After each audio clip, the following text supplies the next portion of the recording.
Pastio, Abdul Iwan. Nanti kakak kalau butuh bantuan dengan sengaja saja. Kita udah pada posisi sebuah paket miniaturnya. Di keseluruhan Bangunan Sewu kita sudah ada sini. Kita pada di gedung utamanya yang bentuknya lebarnya. Semua bangunan ini dibangun tahun 1904 tahun Soli bangunan ini memang peruntukannya untuk orang-orang pribumi atau yang lain.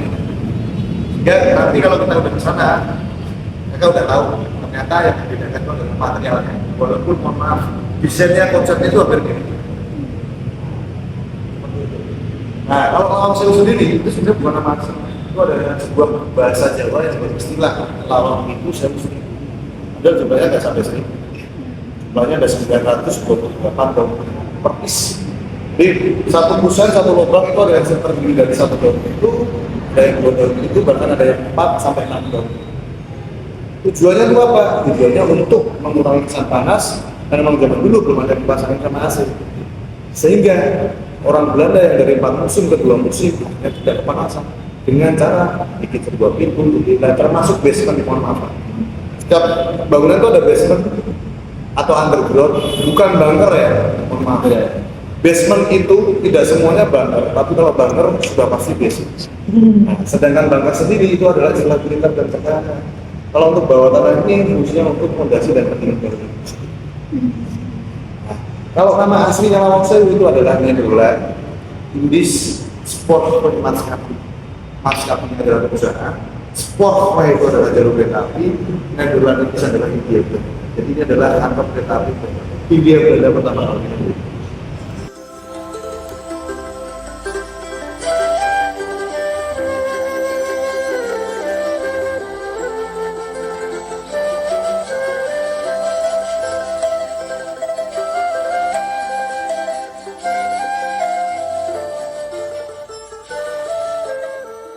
Material semua ada di Lawang Sewu. Yang bangunan utama itu impor dari Eropa. Salah satu yang saya injak itu namanya marmer. Ini dari Italia pertama kali. Original dan belum pernah diganti sama sekali. Kedua kita ke situ. Ini tegel, itu bahasa Belanda. Tegel, bacanya tegel. Nama sebenarnya banyak bahasa Belanda digunakan sama orang-orang kita. Ini dari Belanda. Ketiga kita keluar.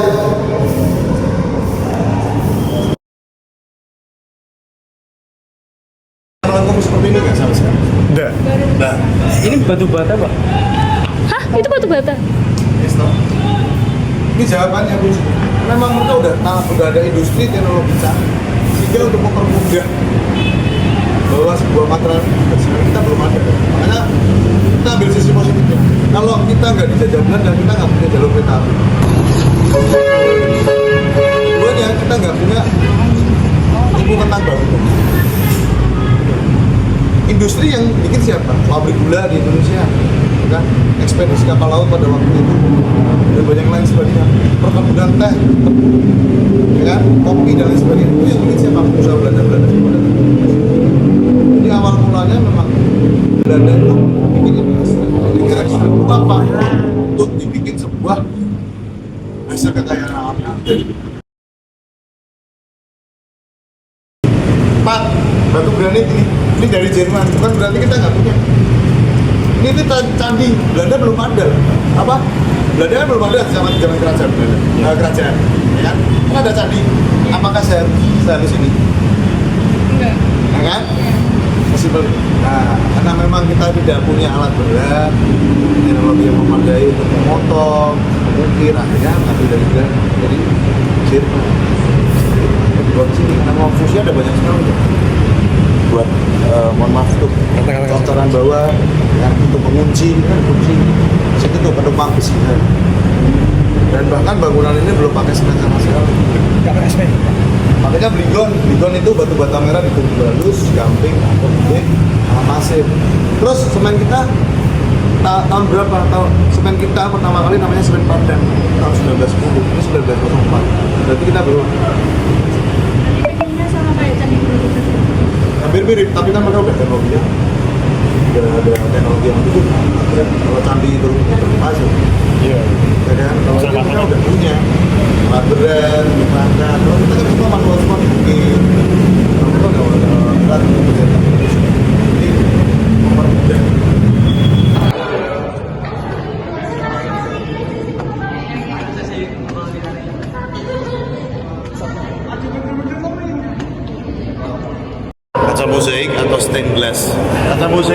dibikin tahun 1870 oleh seniman namanya J.L. Schouten. Bikinnya di kota Delft. Ya kan?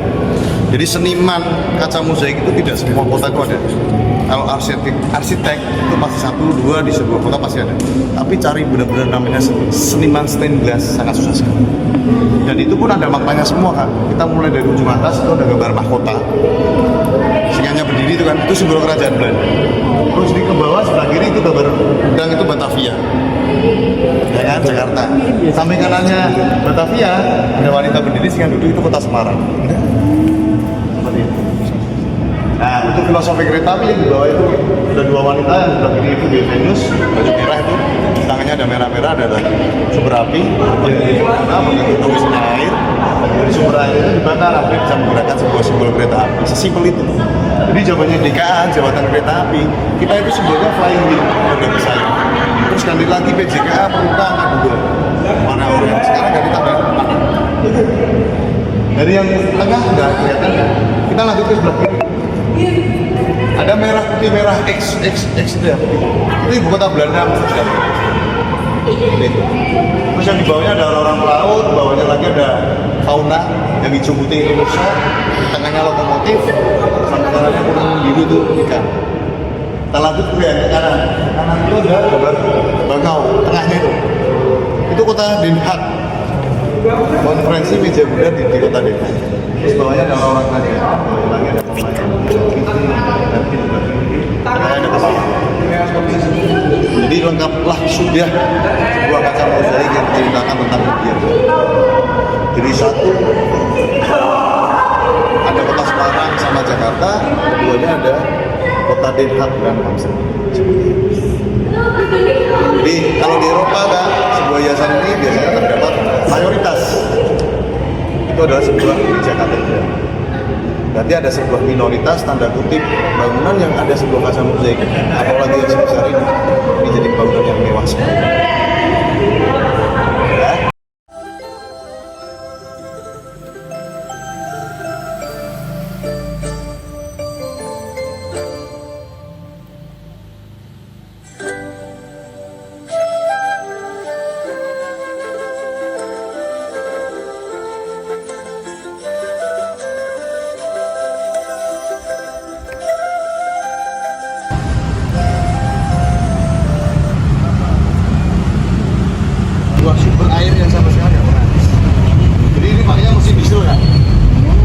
Jaringannya lihat tuh, merah-merah tuh. Jaringan pintu air, jet pump, bendungan. Jadi dibikinin rumah itu fungsinya tujuannya untuk perawatan, maintenance. Bayangkan kalau ada musim rusak, jaringan pipa rusak. Kondisi hujan, panas, mereka hujan dengan ada rumah mereka lebih terjaga. Nah, mereka selalu ada sebuah ruangan untuk maintenance, kontrol itu yang menjadikan kenapa bangunan ini sampai jauh. Kualitasnya sangat baik. Nah, pertanyaannya seperti ini kan, kenapa harus pakai mesin diesel sebesar ini? Nah, tadi terus saya bilang ada water torrent, penampungan menara airnya di mana lah? Itu ya, itu water torrent. Jadi bentuk jadi water torrent itu di atas itu Pak, ada 2, itu isinya sampai 5.000 liter. Jadi dari air tanah ini ditarik, kalau nggak pakai mesin sebesar itu nggak bakalan naik. Cuman sayangnya water torrentnya sudah nggak berfungsi. Tapi kalau sumber airnya masih berfungsi. Jadi kalau di gereja Bledek itu juga sama. Itu adalah water torrent. Karena memang itu agak pendek jadi kelihatan besar. Ini agak tinggi jadi kelihatan kecil. Ini ukurannya bermilir. Ya. Ilmu mereka itu ada ilmu sains, sehingga terus alat. Dan alat pada waktu itu pada udah canggih. Sehingga untuk mencari atau membuat sumber air bahkan sampai sekarang ini khusus untuk perusahaan Lawang Sewu ya, kereta api. Kalau di seluruh Semarang itu ada di Siranda namanya reservoir air yang dulu sejarahnya di zamannya Dai Nipong beliau ditembak. Reservoir air yang di sebelah kanan itu bikinan Belanda, itu air bersih ya, air bersih yang di Semarang. Nah, lanjut ke zamannya Jepang. Belanda Lawang Sewu ini fungsikan sebagai Ryoko Kusokoku, perusahaan angkutan darat. Jadi sedikit melebar, terus terjadi perang pertempuran Matahari di Semarang gara-gara Dr. Aryadi tembak sama Dai Nippon militer Jepang. Nah, kenapa beliau dapat kabar kalau reservoir airnya itu ditusuk sama Dai Nippon? Karena memang itu menyangkut orang banyak, beliau tokoh medis yang sangat sigani pada waktu itu, tapi nekat walaupun ditahan sama bupati pada waktu itu namanya Wongsonegoro yang sekarang jadi rumah sakit Wongsonegoro. Itu namanya rumah sakit kecil. Nah, itu ditahan. Nah, akhirnya mau nekat ke sana tertembak sama Dai Nippon. Sehingga ada informasi seperti itu, pemuda-pemuda Semarang akhirnya marah. Sehingga meletuslah pemberontakan di Semarang berawal dari tanggal 14 Oktober sampai 19 Oktober. Hanya di depannya Lawang Sewu. Teman-teman, perkenalkan dulu, nama saya Darmawan Prasetyo, salah satu pemandu lokal di Lawang Sewu, bangunan Belanda yang usianya sudah 121 tahun. Jadi megahnya bangunan ini tidak ada di tempat lain kecuali di Semarang. Misalkan nanti kakak butuh bantuan tentang informasi bangunan Lawang Sewu terutama ini, bisa lebih tepatnya menghubungi teman-teman yang kenal masuk saya.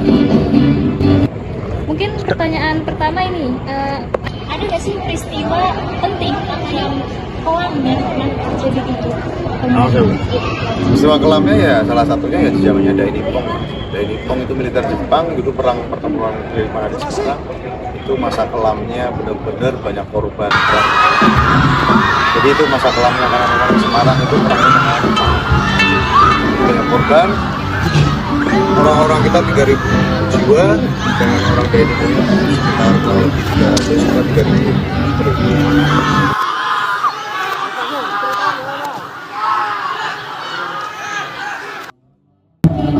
Ada nggak sih tantangan tersendiri merawat bangunan ini? Kan bangunan lama ya, nah pasti ada tantangannya. Tantangannya terutama ya untuk budget itu, karena memang bangunan Eropa itu beda dengan bangunan modern. Ini perawatannya lebih intens dan lebih produksi lama juga kan. Yang ketiganya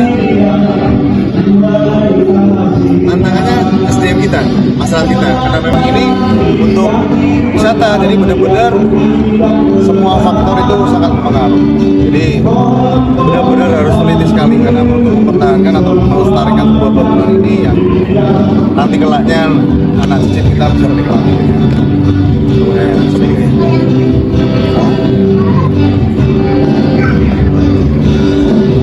Mungkin ini ada beberapa pertanyaan yang agak aneh, tapi menurut Anda itu dari Lawang Sewu ini kayak menyimpan sesuatu yang tidak kasat mata atau Kalau kasat mata saya kembalikan ke sendiri-sendiri. Saya nggak mau komentar lebih karena itu tidak semua orang itu memiliki. Jadi ya saya segitu aja komen.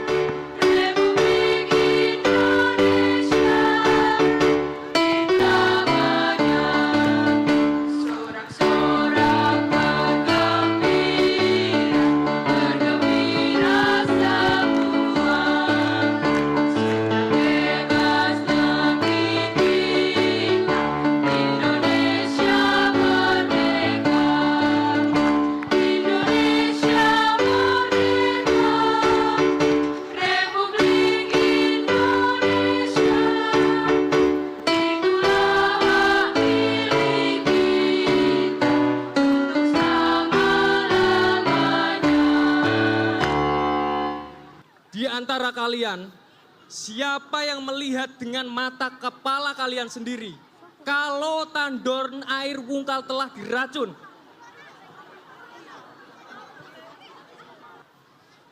Hanya mendengar, tidak layak untuk disebar. Karena belum tentu benar. Sekali lagi, hanya mendengar, tidak layak untuk disebar. Karena belum tentu benar.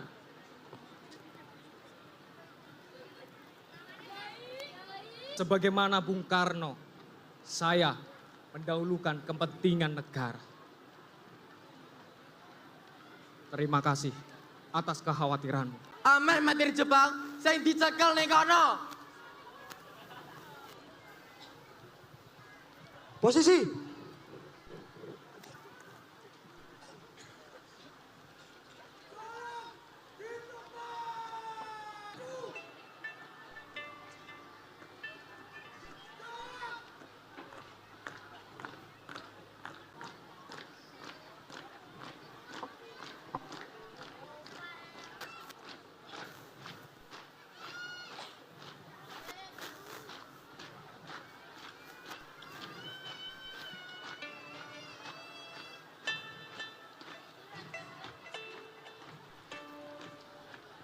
Formasi.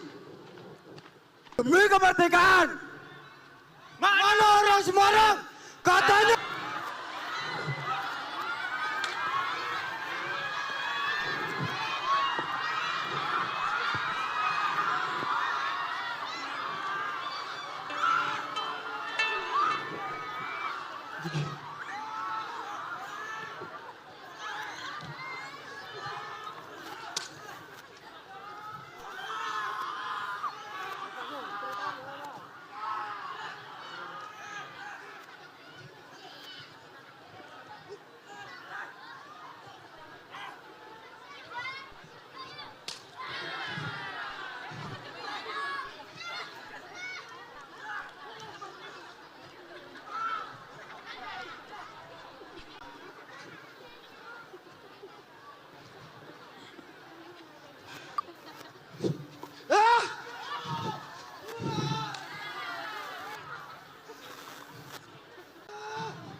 Kami